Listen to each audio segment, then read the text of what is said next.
Bismillahirrahmanirrahim. Assalamualaikum warahmatullahi wabarakatuh. Alhamdulillahi rabbil alamin, hamdan katsiran thayyiban mubarakan fih kama yuhibbu rabbuna wa yardah. Asyhadu an la ilaha illallah wahdahu la syarikalah wa asyhadu anna Muhammadan abduhu wa rasuluh sallallahu alaihi wa ala alihi wa ashabihi wa man tabi'ahum bi ihsanin ila yaumiddin, amma ba'd.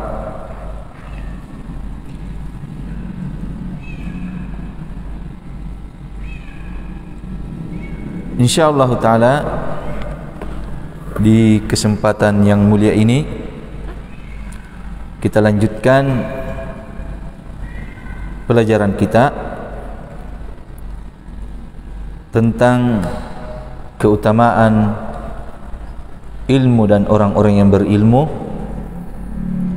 yang kita baca dari kitab Miftahu Daris Sa'adah wa Mansyuru Wilayati Ahlil Ilmi wal Iradah lil Imam Ibnul Qayyim rahimahullahu ta'ala. Kita masih pada sisi yang ke-46 atau yang ke-47 yang disebutkan oleh penulis rahimahullahu ta'ala, di mana pada sisi ini penekanannya bagaimana para malaikat, penduduk langit, penduduk bumi itu besar cintanya kepada orang-orang yang berilmu dan orang-orang yang menuntut ilmu. Kita masih pada hadis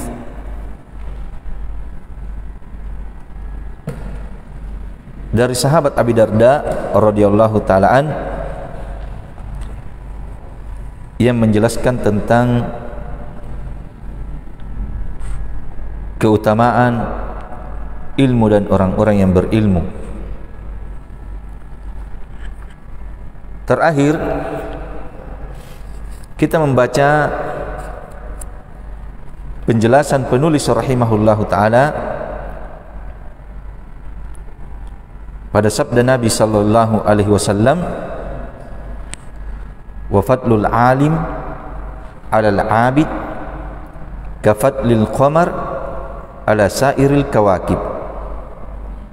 Dan keutamaan orang-orang yang berilmu di atas ahli ibadah yang tidak punya ilmu itu seperti keutamaan bulan di atas atau dibandingkan semua bintang. Dan kita telah membaca keterangan penulis rahimahullahu ta'ala. Di sini penulis mengatakan terakhir, fa in qila kaifa waqa'a tashbihul alimi bil qamar dunas syams wa hiya a'zamu nuran. Apabila dikatakan, kata penulis, bagaimana penyerupaan ini terjadi, penyerupaan antara orang yang berilmu dengan bulan. Dunas syams, kenapa bukan diserupakan dengan matahari? Wahia a'zamu nura, padahal matahari itu lebih besar cahayanya. Kan disebutkan tadi dalam riwayat, fadlul alim alal abid kafadlil qamar ala sairil kawakib. Kenapa bukan disebutkan seperti keutamaan matahari dibandingkan yang lainnya? Padahal matahari itu, kata penulis rahimahullahu ta'ala, a'azamu nura, lebih besar cahayanya. Qila fihi faidatan, maka dikatakan dalam hal ini ada dua faidah ketika diserupakan dengan bulan, bukan matahari. Ihdahuma, yang pertama, anna nurul qamar lamma kana mustafadan min ghairihi kana tashbihul alim alladhi nuruhu mustafadun min asy-syams min syamsir risala bil qamari aula min tashbihihi bis syams. Ini faedah yang pertama, kata penulis rahimahullah. Kata beliau, sesungguhnya cahaya bulan, tatkala cahayanya itu diambil dari selainnya, ini sebagaimana wallahu ta'ala alam, sebagaimana dalam ilmu pengetahuan bahwa bulan itu memantulkan cahaya matahari, wallahu ta'ala alam. Jadi cahaya bulan itu bersumber dari cahaya matahari, mustafadan min ghairihi, dari selainnya. Karena tasbihul alim, maka adalah menyerupakan orang yang berilmu, yang alladhi nuruhu, yang cahayanya orang berilmu itu mustafadun min syamsir risalah, itu diambil faedah dari syamsur risalah, matahari risalah. Artinya orang berilmu itu ilmunya diambil dari Rasulullah sallallahu alaihi wasallam, bersumber dari sana, bersumber dari wahyu. Maka menyerupakan al-alim bil qamar dengan bulan, aula, itu lebih pantas dibandingkan min tashbihihi bis syams, dibandingkan menyerupakannya dengan matahari. Ini faedah yang pertama, kata penulis rahimahullah. As-saniyah, yang kedua, anna syamsa la yakhtalifu haluha fi nuriha wa la yalhiquha mahaqun wa la tafawutun fil idha'ah. Sesungguhnya matahari itu tidak pernah berubah keadaannya dalam cahayanya. Tidak pernah ada matahari besar dulu cahayanya kemudian redup dan seterusnya. Wala tafawutun fil idha'ah, sama semua keadaan, matahari cahayanya itu sama, tidak pernah bilang hanya setengah seperti bulan. Wa ammal qamar, adapun bulan, fa innahu yaqillu nuruhu wa yaksur, cahayanya itu kadang sedikit kecil, kadang banyak. Wa yamtali wa yanqus, kadang penuh di malam purnama dan kadang berkurang. Kama annal ulama'a fil ilmi ala maratibihim min kasratihi wa qillatihi, sebagaimana sesungguhnya ulama, orang berilmu dalam keilmuan itu ala maratibihim, di atas tingkatan-tingkatan mereka dari banyaknya dan sedikitnya.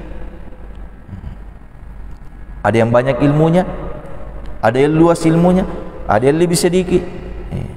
Itu keadaan ulama, seperti keadaannya bulan, cahayanya. Fayafdulu kullu minhum fi ilmihi bihasbi kasratihi wa qillatihi wa duhurihi wa khafaihi. Maka keutamaan setiap dari mereka dalam keilmuannya sesuai dengan banyaknya ilmunya atau sedikitnya, tersebarnya ilmunya atau tersembunyinya ilmunya. kama yakunul qamaru kadzalik, sebagaimana keadaan bulan seperti itu. Fa'alimun kal badri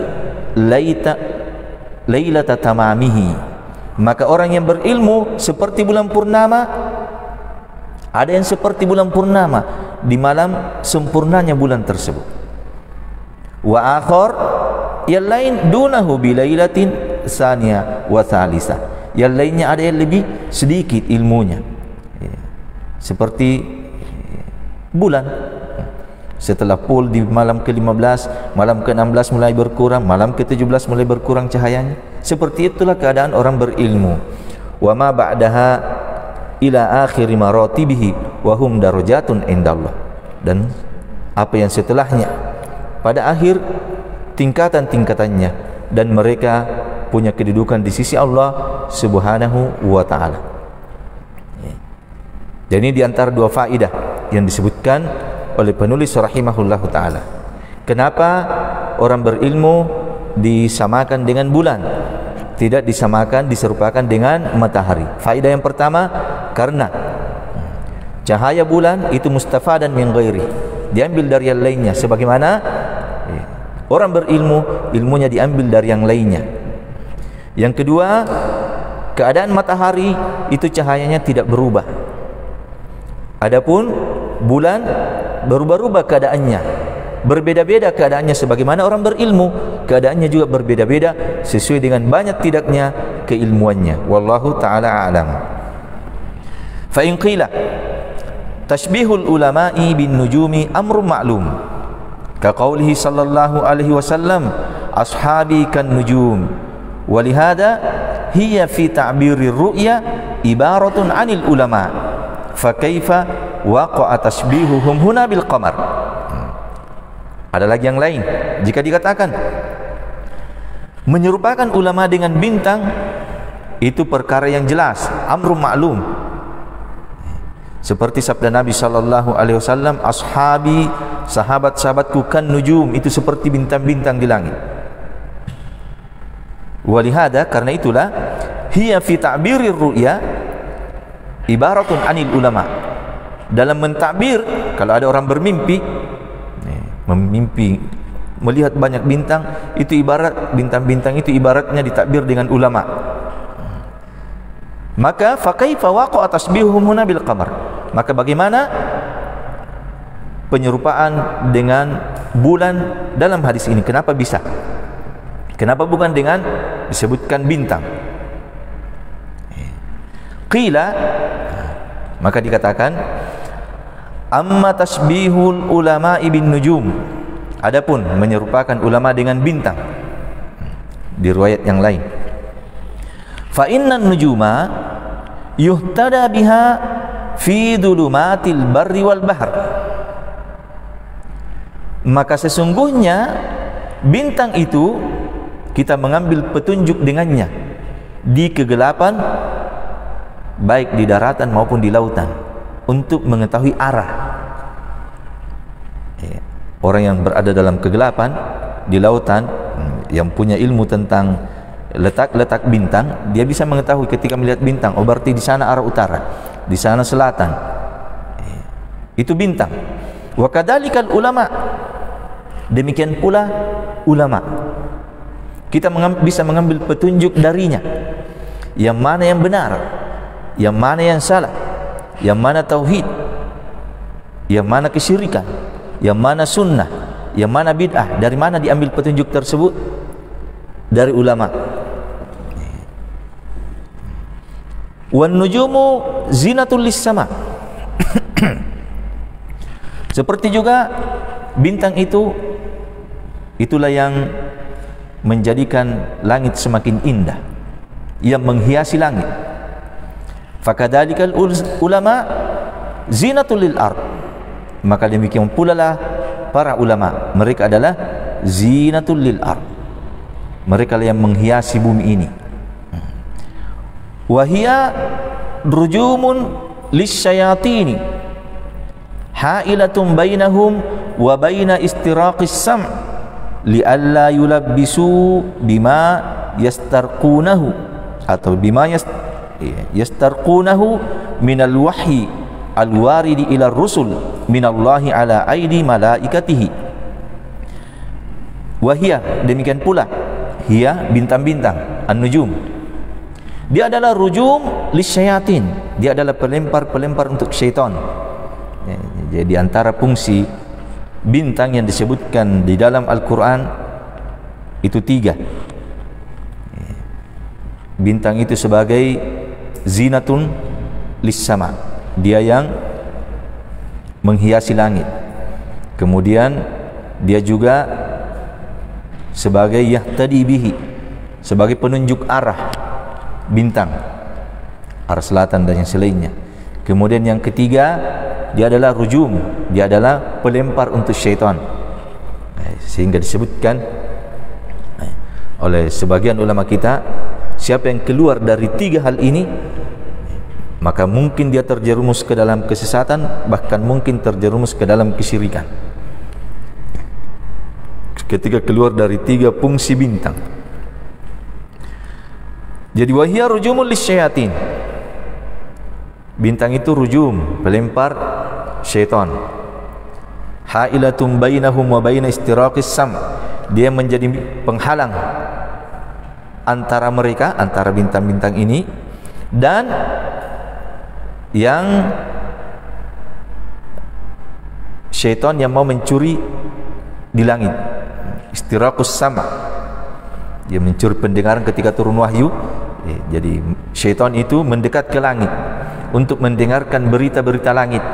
Dia curi berita, sebutkan dalam riwayat, dia curi berita.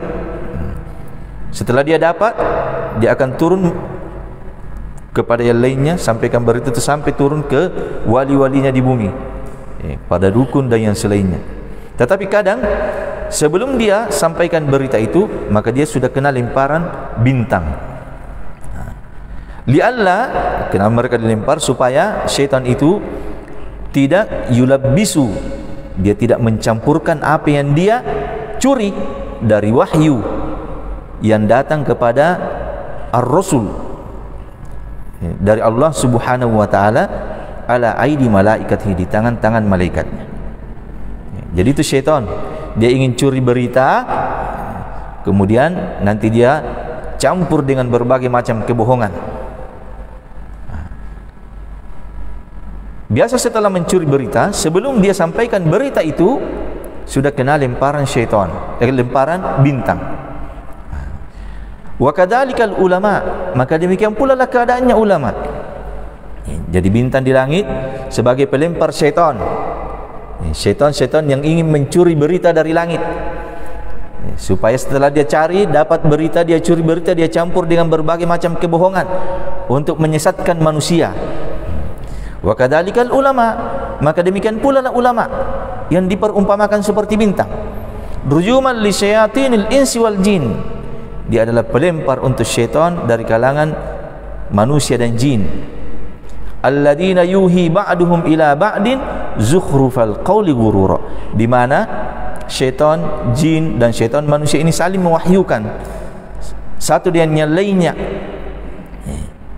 berita-berita dusta yang dia hiasi-hiasi sehingga menjadi indah kedengarannya.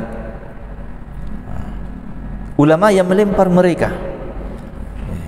Fal ulama'u rujumul lihada as-sinf, ulama yang menjadi pelempar untuk jenis ini, jenis syaitan dari kalangan jin dan manusia yang ingin menyesatkan manusia yang lainnya, mencampurkan kebenaran dengan kebatilan. Siapa yang bisa mengetahuinya? Siapa yang bisa membantahnya? Siapa yang bisa meluruskannya? Al-ulama. Walaulahum latumisat ma'alimud dini bitalbisil mudillin, seandainya bukan ulama, maka sungguh akan hilang tanda-tanda agama, karena dicampur adukkan oleh orang-orang sesat, disamarkan oleh orang-orang sesat. Tauhid, kesyirikan dikatakan sebagai tauhid, Bid'ah dikatakan sebagai sunnah, kebatilan dikatakan sebagai kebenaran, dan sebaliknya, orang yang berada di atas tauhid dianggap sebagai orang yang sesat dan yang selainnya. Siapa yang bisa mengetahui semua ini? Yang meluruskannya, yang membantahnya, al-ulama. Seandainya bukan ulama, hilang tanda-tanda agama. Dan kita bisa saksikan di daerah-daerah, di tempat yang tidak ada orang yang berilmu di tempat tersebut, bagaimana keadaan mereka. Terkadang hanya sekedar nama sebagai seorang muslim, tetapi tanda-tanda, alamat-alamat keislaman itu sangat sedikit. Banyaknya orang melakukan kesyirikan, banyaknya orang yang melakukan bid'ah, kurangnya orang yang beribadah kepada Allah Subhanahu wa taala. Kenapa? Tidak ada ulama yang meluruskan kebatilan mereka. Walakin Allah Subhanahu aqamahum hirasan wa hifdatan lidinihi wa rujuman li'adaihi wa adai rusuli. Kan tapi Allah Subhanahu wa taala, jadi seandainya bukan ulama, hilang tanda-tanda agama disebabkan orang-orang yang sesat. Tetapi Allah Subhanahu wa taala menjadikan mereka tegak, para ulama menjaga mereka, menjadikan mereka ulama itu sebagai penjaga terhadap agamanya. Dia adalah rujuman, dia adalah pelempar untuk musuh-musuh Allah dan musuh-musuh Rasulnya. Jadi dari sini, fahada wajhu tasbihihim bin nujum. Maka dari sisi sini, dari sisi penjagaan terhadap agama, para ulama diserupakan dengan bintang. Dari sisi manfaat untuk dirinya dan untuk orang lain, ulama disamakan dengan bulan. Cahayanya untuk dirinya, manfaatnya untuk dirinya dan untuk orang lain.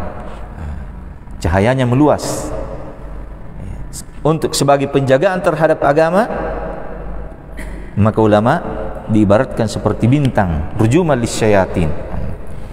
Wa amma tashbihuhum bil qamar fadhalika innama kana fi maqami tafdilihim ala ahli al-ibadatil mujarradah wa mawazina ma bainahuma minal fadl. Adapun penyerupaan mereka dengan bulan, maka yang demikian itu innama kana fi maqami tafdilihim, pada tempat keutamaan mereka atas ahli ibadah semata, ahli ibadah yang tidak punya ilmu.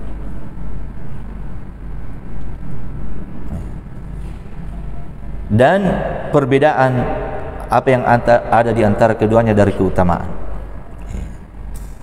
Ya, dari sini disamakan dengan bulan.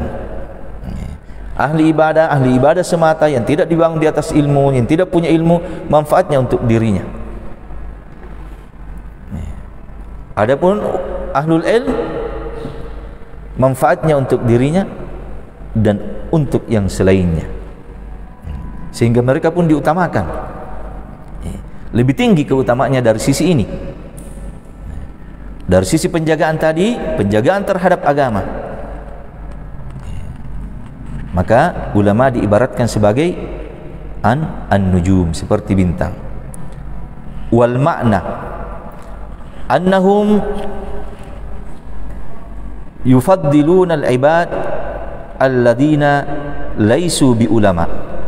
Maka maknanya di sini bahwasanya mereka orang-orang yang berilmu itu melebihi keutamaannya, mengalahkan keutamaan ahli ibadah yang mereka tidak laisu bi ulama, yang mereka bukan ulama. Kama yufaddilul qamar sairal kawakib, sebagaimana bulan itu jauh lebih utama, mengalahkan keutamaan semua bintang. Fakullu minat tashbihaini laiqum bimaudhihi walhamdulillah. Maka setiap dari dua penyerupaan ini sesuai dengan tempatnya masing-masing. Walhamdulillah, dan segala puji hanya milik Allah Subhanahu wa taala. Selesai dari sabda Nabi, al-alim, orang yang berilmu itu keutamaannya fadlul alim alal abid ka fadlil qamar ala sairil kawakib. Wa qauluhu, dan sabda Nabi sallallahu alaihi wasallam, innal ulama warathatul anbiya, sesungguhnya ulama, sesungguhnya orang-orang yang berilmu, dia adalah pewaris para nabi. Hada min a'zamil manaqidi li ahlil ilm. Inilah perkara ini adalah sebesar-besar manaqib, keutamaan orang yang berilmu. Perkara ini bahwa mereka adalah pewaris para nabi. Ini kedudukan yang sangat agung, ini kedudukan yang sangat mulia. Dan beliau menyebutkan min a'zam, ini yang paling utamanya, paling besarnya, paling mulianya, paling agungnya dari kebaikan, dari kedudukan ahlul ilm, ketika dia menjadi pewaris para nabi. Fa innal anbiya khairu khalqillah, fawarisatuhum khairul khalqi ba'dahum. Karena sesungguhnya para nabi itu khairul khalqillah, dia adalah sebaik-baik makhluk Allah. Maklum, para nabi manusia pilihan yang Allah Subhanahu wa taala pilih, makhluk terbaik. Maka kata penulis rahimahullah, maka pewaris mereka, pewaris para nabi, khairul khalqi ba'dahum, adalah sebaik-baik makhluk setelah mereka. Karena yang diwarisi adalah manusia terbaik, maka yang mewarisinya juga adalah manusia yang terbaik setelah mereka para nabi. Walamma kana kullu mawruthin, disebutkan oleh yang memberikan ta'liq dalam cetakan, ini yang asal dan ini yang dicetak, kullu mawruthin. Akan tapi beliau berkata wala'alla as-sawab kullu muwarrath. Wallahu ta'ala alam. Beliau juga tidak menjazim, wala'al, beliau hanya menyebutkan wala'alla as-sawab muwarrath, setiap yang diwarisi. Mawruth juga maknanya sama, mawruth juga diwarisi. Tatkala setiap yang diwarisi yantaqilu mirasuhu ila warasatihi, berpindah warisannya kepada yang mewarisinya. Idhum alladzina yaqumuna maqamahu min ba'dihi, ketika mereka yang mewarisi ini, dialah yang akan berdiri mengurusi, melaksanakan maqamahu, kedudukan yang diwarisi setelahnya. Walam yakun ba'da rusul man yaqumu maqamahum fi tablighi ma ursilu bihi illal ulama'u kanu ahaqqan nas bimirathihim. Dan tidak ada setelah para rasul yang melaksanakan tugas-tugas mereka, pekerjaan-pekerjaan mereka yang berdiri di mana mereka berdiri di dalam menyampaikan apa yang dia diutus dengannya para rasul, kecuali ulama, yang mereka adalah ahaqqun nas. Menjadilah mereka ahaqqun nas, orang yang paling berhak mewarisi para nabi, karena mereka yang melanjutkan tugas-tugas para nabi. Dia pewaris, dia melanjutkan tugas, menyampaikan risalah, mengajarkan agama, mengajarkan kepada manusia yang halal dan yang haram. Itu tugasnya ulama. Jadi kita sudah paham ulama pewaris para nabi. Maka beliau disebutkan, akan menyebutkan beberapa hal penting sehubungan dengan hal ini.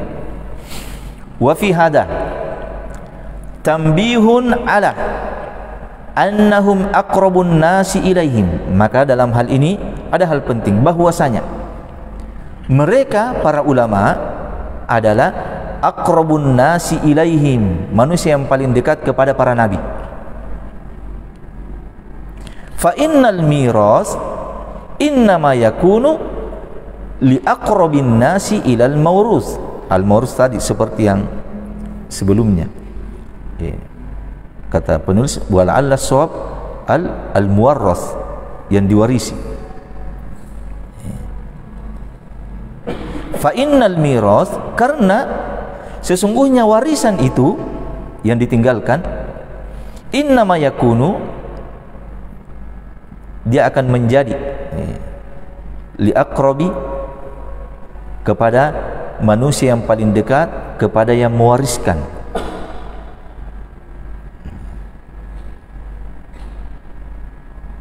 Jadi manusia yang terdekat yang menerima warisan tersebut. Wa hadza kama annahu sabitun fi mirasid dinari wad dirham, fakadzalika huwa fi mirasin nubuwah wallahu yakhtassu bi rahmatihi man yasha. Sebagaimana keadaan ini itu sabit, tetap dalam warisan dirham, dinar dan dirham, emas dan perak. Siapa yang mewarisi? Aqrabun nas, oleh yang paling dekat kepada yang meninggal, yang mewariskan. Maka demikian pula dalam hal ini, dalam warisan kenabian, yang mewarisinya adalah orang yang terdekat. Dan Allah Subhanahu wa ta'ala mengkhususkan rahmatnya kepada siapa yang dikehendakinya. Siapa yang mewarisi para nabi? Kata Rasulullah, al ulama. Maka mereka adalah aqrabun nasi ilaihim, manusia yang paling dekat kepada para nabi. Karena itu, kalau kita ingin menjadi orang-orang yang dekat kepada Nabi kita Muhammad sallallahu alaihi wasallam, maka jalannya dengan hal ini.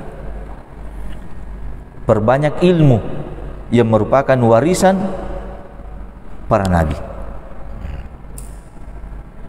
Kemudian selanjutnya, wa fihi aidon, dalam hadis ini juga, innal ulama warasatul anbiya, dalam hal ini juga ada hal penting, kembali kepada tanbih, irsyadun wa amrul lil ummati bi ta'atihim. Di sini ada petunjuk, arahan dan perintah kepada umat ini bi ta'atihim, untuk taat kepada mereka. Kepada siapa? Kepada para ulama. Kenapa? Bi ta'atihim wa ihtiramihim, dan memuliakan para ulama. Wa ta'zirihim, senantiasa menolong para ulama. Wa tauqirihim, senantiasa menghormati para ulama. Kenapa? Wa ijlalihim, senantiasa memuliakan, mengagungkan mereka. Fa innahum warasatu min hadihi ba'da huquqihim 'alal ummah wa khulafaihim fihim. Karena sesungguhnya mereka, para ulama itu mewariskan, pewaris dari sebahagian hak-hak mereka, hak-hak para nabi. Dia mewarisinya untuk umat. Dan ulama itu yang meneruskan hak-hak tersebut.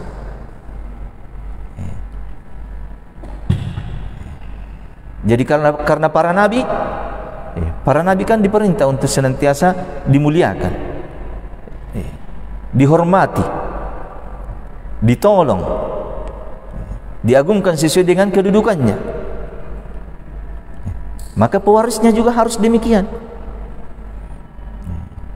harus dimuliakan, harus dihormati,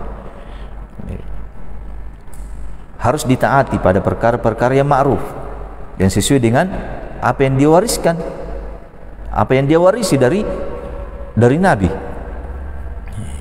Wa fihi tanbihun ala anna mahabbatihim minad din, dan di sini juga ada hal penting, bahwasanya cinta kepada para ulama itu bahagian dari agama. Wa bughdihim munafil lid-din, dan benci kepada para ulama itu menafikan agama. Kama huwa sabitun limauruthihim, sebagaimana hal ini sabit untuk yang diwarisi. Cinta kepada Nabi itu agama, ibadah. Benci kepada mereka itu menafikan agama. Maka demikian ulama yang mewarisi mereka.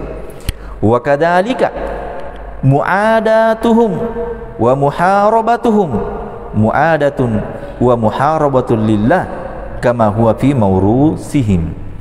Demikian pula memusuhi para ulama, memerangi para ulama, itu sama halnya dengan memusuhi dan memerangi Allah Subhanahu wa ta'ala. Sebagaimana hal ini untuk yang diwarisi. Memusuhi para nabi, memerangi para nabi, itu hakikatnya memusuhi Allah, memerangi Allah Azza wa Jalla. Maka demikian pula ulama. Qala Ali radhiyallahu ta'ala an, mahabbatul ulama dinun yudanullah bihi. Cinta kepada ulama itu adalah agama yang kita beribadah kepada Allah dengannya. Wa qala sallallahu alaihi wasallam fima yarwihi ar-rabbih azza wa jalla, man adali waliyan faqad barazani bil muharabah. Dan Rasulullah sallallahu alaihi wasallam bersabda sesuai dengan apa yang beliau sallallahu alaihi wasallam riwayatkan dari Rabb-Nya Allah Azza wa Jalla, hadis qudsi, siapa yang memusuhi untukku wali-waliku, jadi dia musuhi wali-wali Allah Subhanahu wa ta'ala, maka sungguh dia telah terang-terangan dalam memerangiku, menentang peperangan dengan Allah Subhanahu wa ta'ala. Wa warathatul anbiya sadatu auliyaillahi azza wa jalla, dan pewaris para nabi yakni ulama, dia adalah sadat, dia adalah pemimpin, sayyid, pemimpinnya wali-wali Allah azza wa jalla. Wa fihi tanbihun lil ulama. Di sini diingatkan untuk ulama. Dalam hal ini juga peringatan untuk para ulama, orang-orang yang berilmu, ala suluki hadil anbiya'i wa tariqatihim fit tabligh. Hendaknya mereka meniti jalan petunjuknya para nabi, jalannya mereka di dalam menyampaikan. Minas sabr wal ihtimal wa muqabalati isa'atin nasi ilaihim bil ihsan. Dalam menyampaikan, dalam berdakwah, para ulama harus senantiasa banyak bersabar, wal ihtimal, wallahu ta'ala a'lam, wa tahammul, mampu memikul beban berbagai macam siksaan, gangguan di dalam dakwah, dan membalas kejelekan manusia kepada mereka dengan kebaikan, warifqi bihim, dan senantiasa lemah lembut kepada manusia, wa istijlabihim ilallahi bi ahsanit turuq, dan diarahkan manusia kepada Allah dengan cara yang terbaik, wa badli ma yumkinu minan nasihati lahum, dan dia harus mencurahkan segala kemampuannya, apa yang memungkinkan dia memberikan nasihat kepada manusia. Fa innahu bidzalika yahsulu lahum nasibuhum min hadzal mirathil azimi qadrihi al-jalil khatrihi. Karena dengan itu dia akan mendapatkan bahagian mereka dari warisan yang besar ini, yang sangat tinggi kedudukannya. Wa fihi aidan tanbihun li ahli ilmi ala tarbiyatil ummah kama yurabbil walidu waladahu. Di sini juga peringatan untuk ahlul ilm, hendaknya dia mendidik umat ini sebagaimana seorang ayah mendidik anaknya. Fayarbunahum bitadriji wat tarqi min sigharil ilmi ila kibarihi. Maka hendaknya para ulama mendidik mereka, mendidik umat ini dengan bitadrij, artinya perlahan, sedikit demi sedikit.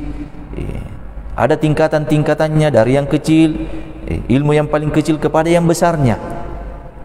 Dan ini sudah berlalu, kita dengarkan penjelasan Ustadz kita, Ustadz Ansori, bagaimana dalam menuntut ilmu itu perlu at-tadrij, dari yang kecil, jangan langsung yang besarnya, jangan langsung banyak, sedikit, yang kecilnya, butuh kesabaran. wa tahmiluhum fa yurabbihim bitadriji wa tarmi sighari ilmi ila kibarihi wa tahmilihim minhu ma yutiqun, dan dia berikan beban kepada umat, ajarkan kepada umat dari ilmu ini apa yang dia mampu. Apa yang dia mampu harus disesuaikan kemampuannya. Kama yaf'alul ab biwaladihi at-tifli fi isalihil ghidha'i ilaihi, sebagaimana seorang ayah yang diperbuat seorang ayah kepada anaknya ketika masa kecil dalam menyampaikan makanan kepadanya. Apa dulu pertama? Air susu diberikan, setelah itu diberikan bubur, kemudian setelahnya bukan langsung dikasih jagung. Fa inna arwahal bashar bin nisbati ilal anbiya'i war rusul kal atfali bin nisbati ila abaihim, karena sesungguhnya ruh manusia al-bashar itu ketika dinisbahkan kepada para nabi dan rasul seperti anak-anak kecil ketika dinisbahkan kepada bapak-bapak mereka. Bahkan balduna hadhihi nisbah bikatsir, bahkan anak-anak kecil kalau dinisbahkan kepada orang tuanya itu sedikit dibandingkan umat dinisbahkan kepada ulama dalam mendidik. Walihada kullu ruhin lam yurabbihar rusul lam tuflih wa lam tuslih li salihatin, karena itulah setiap ruh yang tidak ditarbiyah, yang tidak dididik dengan pendidikan ar-rasul, dia tidak akan beruntung, tidak akan mendapatkan kebaikan, tidak baik keadaannya. Ketika ruh ini bukan pendidikan ar-rasul yang masuk ke dalamnya,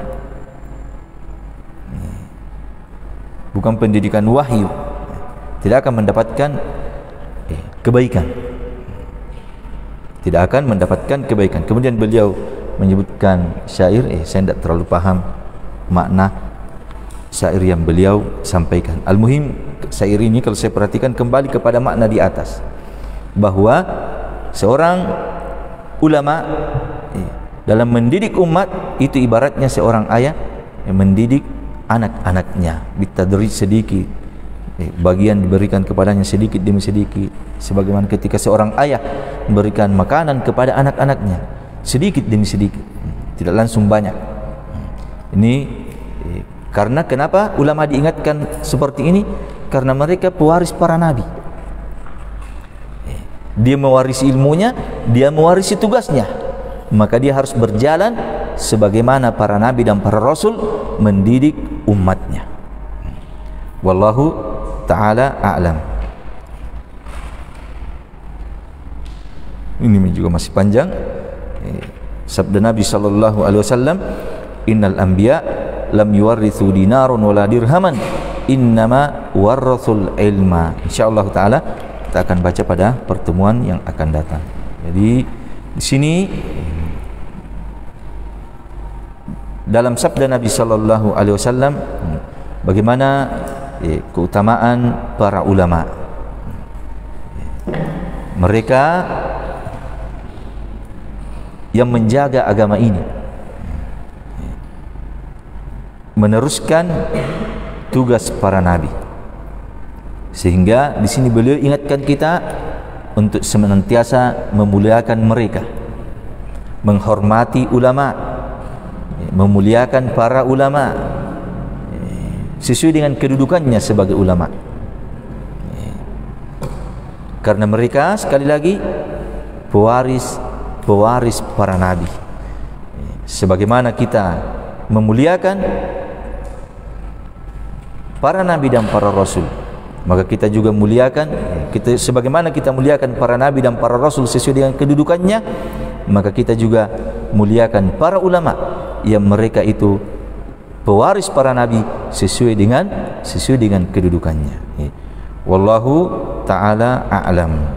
Wa sallallahu ala nabiyyina Muhammadin wa ala alihi wa ashabihi ajma'in. Wa akhir da'wana alhamdulillahi rabbil alamin. Wassalamu alaikum warahmatullahi wabarakatuh.